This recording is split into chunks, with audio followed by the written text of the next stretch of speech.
E agora nós vamos ao nosso 7º episódio da minissérie Profissão Perito Financeiro, onde nós vamos falar sobre como é a estrutura de um laudo de perícia financeira. Bem, a primeira coisa é o seguinte: o que é um laudo, né, de perícia? Bem, o juiz, quando nomeia o perito, né, o perito judicial especializado em um determinado assunto, no nosso caso aqui, especializado na área financeira, né, em cálculo de taxa de juros, correções monetárias e tudo mais. Bem, quando o juiz ele nomeia o perito vai lá fazer o seu trabalho, né, vai resolver ali o objeto da perícia, o fato técnico, né, controvertido, e é por isso que o perito foi nomeado, né, para resolver aquele assunto técnico, trazer à tona a verdade, né, pelo menos a respeito daquele fato controvertido.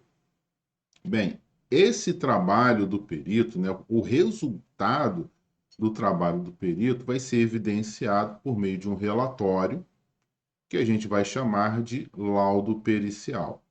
Então, o perito ele vai expressar a sua opinião técnica a respeito, né, daquele problema que está sendo discutido por meio do seu laudo pericial. Então, se a gente está fazendo uma perícia financeira, nós vamos apresentar um laudo, né, de perícia financeira. Agora, o Código de Processo Civil, lá no seu artigo 473, ele diz que o laudo pericial deverá conter. Então, aqui nós temos os elementos mínimos. Os elementos mínimos que, de acordo, né, com o Código de Processo Civil, deve ter, né, o laudo deve ter. Então, o primeiro elemento que um laudo pericial deve ter está no inciso 1, é a exposição do objeto da perícia. Então, esse laudo deve trazer lá como seção. O laudo pericial vai ter várias seções, ou títulos ou subtítulos, e um desses títulos ou subtítulos será a exposição do objeto da perícia. Então, digamos assim, nesse segmento do laudo, o perito vai fazer toda a exposição desse objeto da perícia. O que é o objeto da perícia? É o que o perito deve resolver, deve solucionar.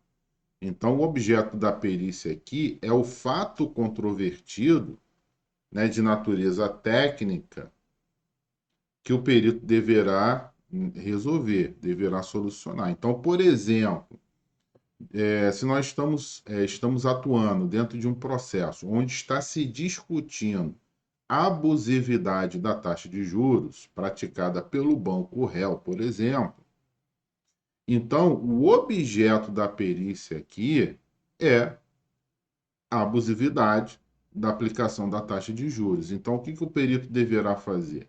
Ele deverá verificar se o que foi praticado pelo banco é ou não, né, uma prática abusiva de juros. Então, é isso que o perito vai tentar resolver. Então, o perito ele vai explicar para o juiz: olha, eu olhei aqui o contrato, eu olhei aqui, sei lá, as faturas, os boletos, eu olhei aqui os documentos presentes nos autos, fiz aqui as minhas contas e identifiquei que o banco está cobrando, sei lá, o dobro de taxa de juros que ele deveria cobrar, tá?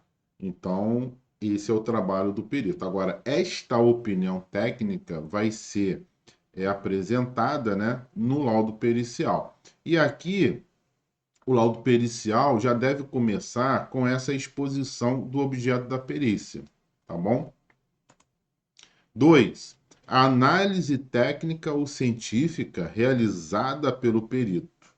Então, para resolver o problema, para solucionar a questão, o perito ele vai precisar analisar documentos, né, examinar documentos, fazer alguns procedimentos técnicos E esses procedimentos técnicos que ele vai fazer ali passo a passo, ele vai descrever nesta seção chamada análise técnica ou científica. 3. A indicação do método utilizado, esclarecendo-o e demonstrando ser predominantemente aceito pelos especialistas da área de conhecimento da qual se originou. Então, é a famosa metodologia, tá? Então, nesse laudo, a gente vai ter uma seção chamada metodologia, onde nós vamos descrever ali, né, como nós chegamos a essa conclusão, né, a uma determinada conclusão. Como nós chegamos a uma determinada opinião técnica. Qual foi o caminho, né, percorrido? Qual técnica? Qual metodologia? Se nós utilizamos algum tipo de fórmula, por exemplo, como foi aplicada essa fórmula, quais foram os critérios, quais foram as premissas utilizadas pelo perito para chegar nas suas conclusões.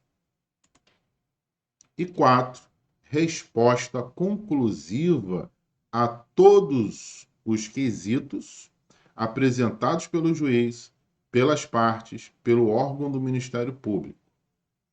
Então, nesse laudo vai ter uma seção onde nós vamos transcrever os quesitos e respondê-los conclusivamente.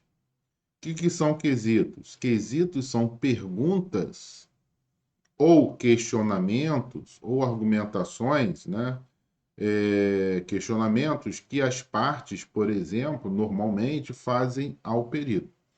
Então, por exemplo, um quesito, né? Queira o expert, que é o perito, queira o expert ou queira o doutor perito, queira o senhor perito, dizer qual foi a taxa de juros pactuada no contrato entre o autor e o banco réu. Bom, isso é uma pergunta, tá? Ou é uma solicitação. E aí o perito vai analisar o contrato bancário, o contrato celebrado entre, né, por exemplo, o autor e o banco, o réu, se for o caso, vai localizar esse contrato dentro do processo, vai ler o contrato, vai localizar a cláusula que fala sobre a taxa de juros pactuada, né? E vai extrair esse dado e vai utilizar na sua resposta, tá? Então, não pode, o perito ele não pode deixar de responder os quesitos, desde que esses quesitos sejam pertinentes, pertinentes ao objeto da perícia. Se lá no meio o advogado colocou um quesito lá, queira o expert dizer qual é a cor da porta. Eu sou perito financeiro, eu não sou especialista em cor ou em porta. De repente, seria o caso de nomear um perito, sei lá, engenheiro, sei lá qual é o especialista que trata disso, mas eu não sou. Então, de qualquer forma, eu vou responder esse quesito, mas eu não vou responder dizendo se a porta é preta, branca, amarela, verde. Eu não vou responder isso porque não compete a mim responder esse quesito, porque eu não tenho esta especialização. Então, nesse caso, eu vou responder o quesito dizendo que a resposta é prejudicada, tendo em vista que a matéria não é especialidade desse perito. Respondi sem responder, evidentemente, né? Respondi, mas justificando a negativa da resposta, né? Digamos assim, tá bom? Então a gente vai responder os quesitos que forem pertinentes. Os quesitos impertinentes, evidentemente, nós não vamos responder. Agora, uma outra coisa que é interessante é que não são somente as partes, né, autora e ré, que quesitam ou fazem perguntas ao perito. Mas o juiz também pode quesitar. Não é comum, mas o juiz pode quesitar.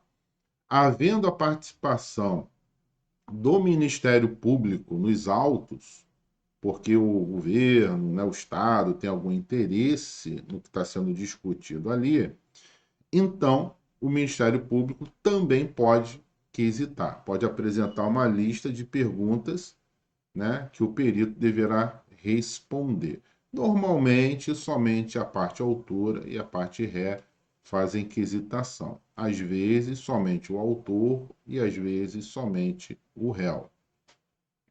Agora, esses 4 pontos, né, são aqueles pontos mínimos, né, que o laudo pericial deverá conter. Agora, tem outros títulos, né, outras partes que um laudo precisa realmente conter, mas que não são, digamos assim, caráter obrigatório por parte ali do Código do Processo Civil, tá? Mas que, às vezes, para obedecer o seu conselho de classe, ou para você ter um relatório, digamos assim, que atenda melhor às necessidades do juiz, né? Então, às vezes, você precisa incluir alguns outros campos, tá? O modelo que eu utilizo, o modelo que eu utilizo, tá? Ele vai ter, evidentemente, o cabeçalho, que não foi mencionado ali, mas toda a petição, todo documento que é direcionado ali nos autos, precisa ter um cabeçalho, né? Você precisa fazer o direcionamento ao juízo da primeira vara civil de tal lugar. Você vai identificar as partes, né? O autor, vai dizer o nome do autor, réu, vai dizer o nome do réu, tá? Havendo a presença de assistente técnico nos autos, então você vai citar também o assistente técnico, né? Assistente técnico, colocar o nome dele e o registro profissional desse assistente técnico. O resumo dos autos, tá? É importante que você faça o resumo dos autos. O que são o resumo dos autos, né? É aquilo que normalmente você verifica sempre quando o juiz ele vai proferir uma sentença, por exemplo, ou vai fazer uma decisão saneadora, tá? Uma decisão interlocutória, onde ele faz ele, ele dá o contexto, tá? Ele dá o contexto primeiro para depois ele dizer o que, que ele vai definir, o que, que ele vai determinar. Então, o resumo dos autos é muito importante, tá? E vai ser uma das primeiras coisas, ou a primeira coisa, que você deverá fazer ao escrever o laudo pericial. Uma vez que, quando você faz o resumo dos autos, e não é resumir o processo todo, resumo dos autos aqui significa pegar lá a petição inicial do autor, na parte onde ele fala dos fatos. Então, você vai extrair ali os fatos que são importantes para a perícia, vai na contestação do réu, na parte em onde ele narra os fatos, segundo a versão dele, você vai extrair os fatos, né, que são pertinentes à perícia. E o confronto desses fatos pode nascer um fato controvertido, ou seja, o autor diz X, o réu não é isso não, é Y. Então, quando um diz X e o outro diz Y, então aí nós temos um fato controvertido. E se esse fato for de natureza técnica, provavelmente você vai ser nomeado como perito para resolver essa controvérsia, tá? Então, ao fazer o resumo dos autos, você acaba tendo clareza daquilo que está acontecendo e daquilo que é para fazer, tá bom? Só pela leitura da petição inicial, da contestação, do despacho, né, ou decisão saneadora do juiz e algum outro documento, como réplica, por exemplo, tá? E em alguns casos, a própria sentença, caso você seja nomeado para fazer uma liquidação de sentença. Então, ao fazer esse resumo dos autos, você vai ter clareza do que está acontecendo e do que é para você fazer. Depois tem a síntese do objeto da perícia, como foi determinado pelo Código do Processo Civil, né? Eu já expliquei isso. Análise técnico-científica também, já expliquei isso. Então, vai ser uma outra seção do laudo. A metodologia, vai ser outra seção do laudo, resposta aos quesitos e a relação de documentos, tá? O que são essas, o que é essa relação de documentos? Então, o perito ele vai realizar diversos procedimentos, né? Exame de documentação, investigação ali nos autos, né? Vai construir planilhas, uma tabela, sei lá, às vezes um gráfico. Bem, vai desenvolver ali diversos procedimentos. Eventualmente, você vai precisar analisar um documento. Se esse documento já está presente nos autos, então você vai relacionar esse documento. Então, por exemplo, relação de documentos, né? Esse perito, no desenvolvimento do seu trabalho, examinou os seguintes documentos. Dois pontos. Aí você vai relacionar. Extrato bancário do período tal a tal. E aí você vai dizer onde está nos autos essa folha ou essa identificação, né? Então vai estar lá na folha número tal, na página número tal. Conta 2. Contrato pactuado entre o autor e o banco réu. Aí você vai botar lá folha tal ou página tal. Então você vai criar uma espécie de índicezinho ali, onde você vai relacionar todos os documentos que você analisou. É como se fosse uma bibliografia que você fez lá no teu TCC, tá? Você vai relacionar os documentos que você usou para construir, né, a sua opinião técnica, tá? Então, essa relação de documentos que você vai fazer ali é muito importante para você dar sustentação ao seu trabalho, tá? Então, fica essa dica. Eventualmente, você vai precisar também solicitar um documento que ainda não esteja nos autos. Então, esse documento que você vai solicitar para alguém, né, a gente chama de diligência. Na verdade, você vai fazer uma diligência para a coleta de documentos ou coleta de informações. Ou, eventualmente, também fazer uma entrevista, né, com alguém. Evidentemente que você vai fazer por videoconferência, né? Então, esse documento que você coletou, você vai trazer para dentro dos autos, anexado no seu laudo pericial, tá? E aqui você também relaciona, tá bom? Relação de anexos, relação de apêndices. O que são esses apêndices? São documentos que você produziu, planilhas, por exemplo, que você produziu, tá? Então você fez lá uma planilha no Excel que deu 3, 4, 5 páginas. Então você vai juntar ao seu laudo como um apêndice do seu laudo. E finalmente a conclusão do laudo, tá? Onde você vai fazer uma espécie de resumo, né, das conclusões que você chegou, um resumo ali da sua opinião técnica a respeito do objeto da perícia.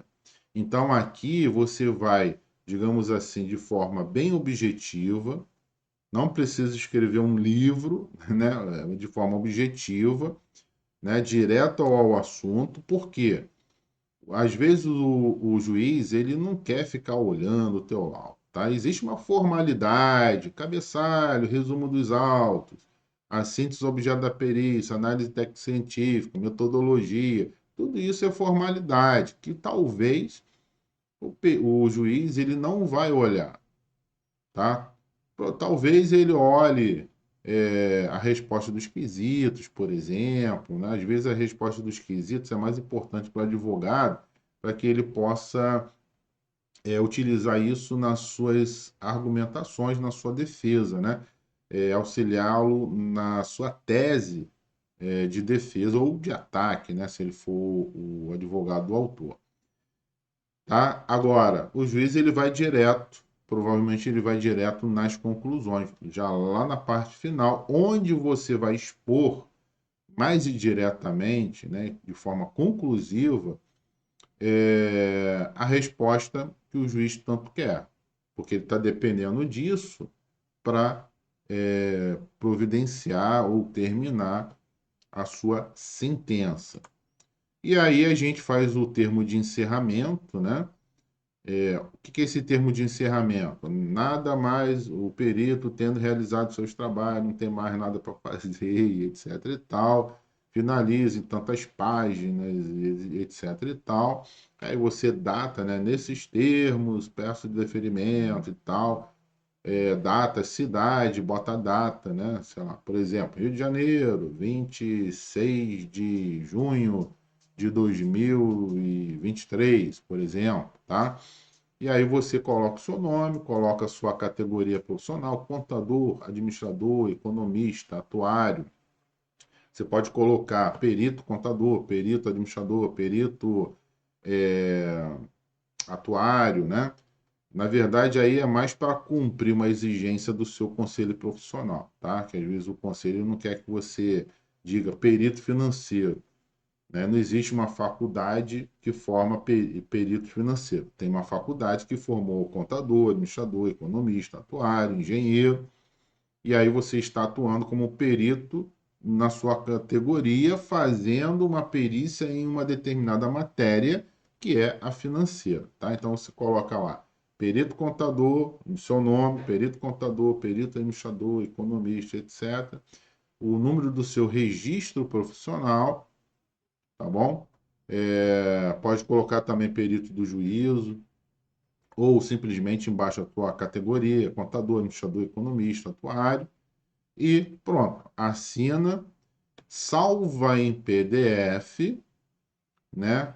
Os documentos anexos e apêndice você vai ter em PDF também, junta tudo no arquivo só ou separado, e aí você já está pronto, né, para entrar no processo eletrônico, selecionar lá o número do processo, entrar no processo e fazer o upload, tá? Do seu laudo pericial com todos os anexos e apêndices, tá? Então é isso. Espero que você tenha gostado, tenha clareado isso na sua mente. O que é um laudo pericial, né? O que eu tenho que fazer? Quando você tem um laudo já de outros trabalhos, basicamente você copia e cola e vai, né, digamos assim, alterando os dados, né, significativos. Tem alguns dados que não mudam muito, né, metodologia, vai ter sempre esse, né, digamos assim, passo a passo, o que você vai mudar basicamente aquilo que digamos, pertinente ao processo que você está trabalhando naquele momento. Mas a estrutura é essa, tá? Não muda muito, não.